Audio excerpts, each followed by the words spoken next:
Bonjour, je m'appelle Bastien et je vais vous présenter un booktube sur le roman Le Passager de la pluie par Sébastien Japlisson. Premièrement, une petite biographie sur Sébastien Japlisson. Né sous le nom Jean-Baptiste Lossy à Madsey, France, le 4 juillet 1931.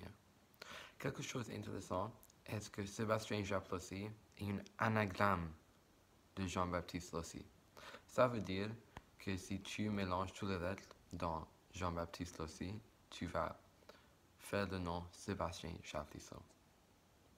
Il a écrit son premier roman à l'âge de 17 ans pendant les cours de l'école pour ne pas y avoir l'ennui.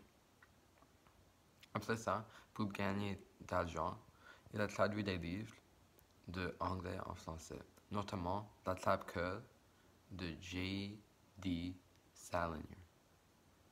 Il a commencé à utiliser le nom Sébastien Japlisson dans 1962 pour son premier roman policier, Compartiment tueur. Son deuxième roman, sous le pseudonyme Piège pour Cendrillon, a mérité de grandes prix pour littérature policière. Son dernier roman, Le Passager de la pluie, a été écrit en 1992. Il est décédé le 4 mars 2003 en France. Un fait intéressant sur Le Passager de la pluie est que c'est basé sur un film par René Clément en 1970. Le roman commence avec Mélie, une jeune femme qui magasine pour une robe. Après avoir terminé, elle va à sa maison, loin du ville, au bord d'eau. Là, pendant faire ses tâches quotidiennes et ordinaires, elle aperçoit un homme mystérieux dans sa lit. Il la viole et après ça, elle lui tue avec une fusil.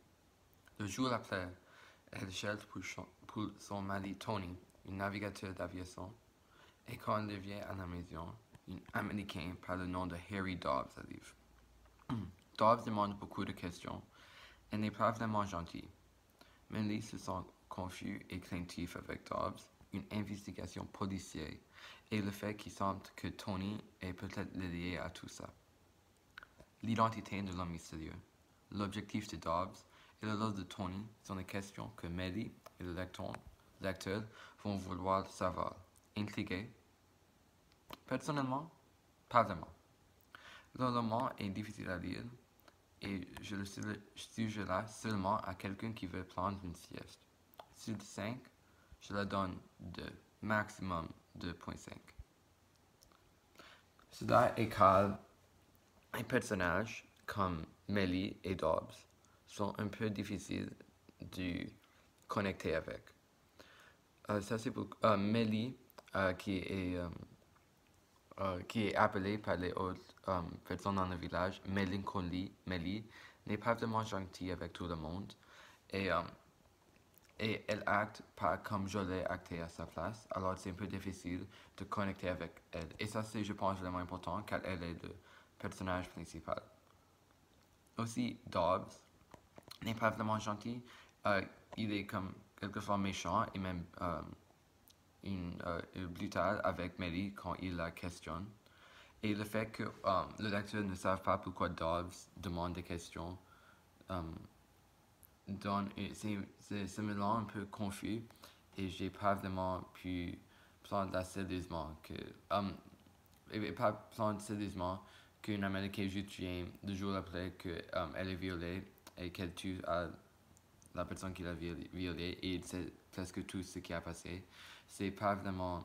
À la fin, tu vas savoir, ou tu peux pas savoir, je sais pas, mais quand tu lis le roman, c'est un peu fatigant.